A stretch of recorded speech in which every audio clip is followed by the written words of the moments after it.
Well, thank you, Chairman Carper, and I want to thank you for holding the hearing to talk about EPA's Brownfields program.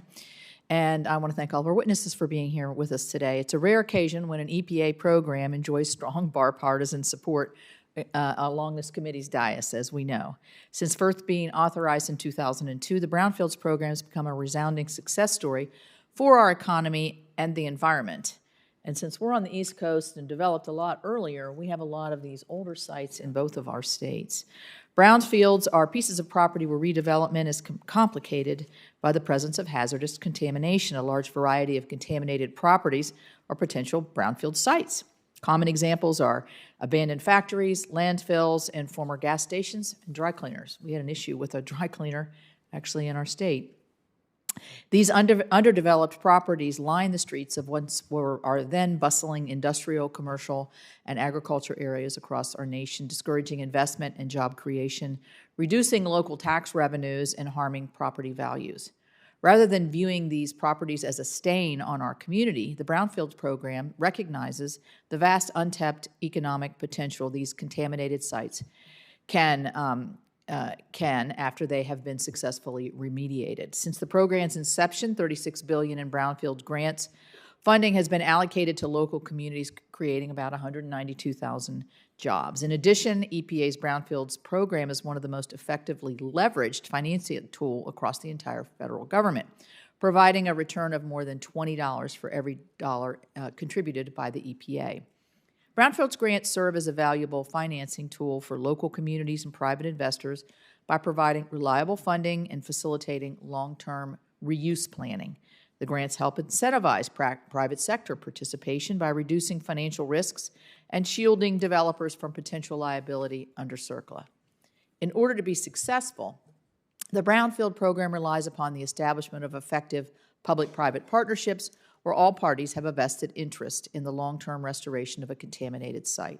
These partnerships help our local communities enjoy the benefits of economic development for decades to come. And while we all recognize the successes of brownfields, we must acknowledge, as the chairman did, that improvements are needed. This is particularly important if we are to maximize that return on the $1.5 investment the program received from the IIJA. For example, Congress appropriately intended brownfield grants to be awarded on a competitive basis. However, rigorous and complex application requirements remain a continued source of confusion within the program. Applicants typically have only 60 days to compete and submit an application from the date EPA announces another year's rounds of grant solicitations. The short time frames and complicated requirements often lead to situations where rural communities are unable to compete with their larger urban counterparts due to a lack of resources.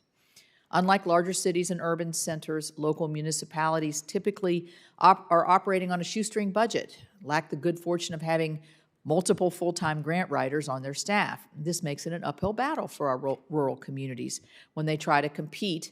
And as Mr. Carrico told me earlier, you lose points quickly, and it doesn't, he says he's had projects that have been 92s that have not made it. So you can see how competitive that it is. Discrepancies in staff resources and experience impede rural communities from competing on a level playing field, ultimately leaving many promising rural brownfield development opportunities unrealized in disadvantaged areas that really need them most. Because until you can clean that and remediate, you're not going to get any development around it. EPA deserves credit for recognizing that there's a problem. One way the agency has attempted to address the issue is through the establishment of the Technical Assistance to Brownfield Community Program, otherwise known as TAB. There are 6 recipients of TAB funding, and I understand the Morgantown office is a TAB, in West Virginia, is a TAB-funded place, referred to as TAB providers, with each being assigned to a specific region in the country. TAB providers serve as an independent resource, assisting applicants with expert technical assistance and guidance to help them better navigate the brownfield application process.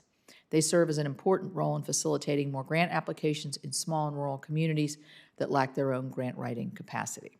So, we are privileged to have with us today someone who has worked with the TAB program and also has worked in West Virginia for many, many years, and that's George Carico. George serves as the director of the West Virginia Regional Brownfields Assistance Center at Marshall University.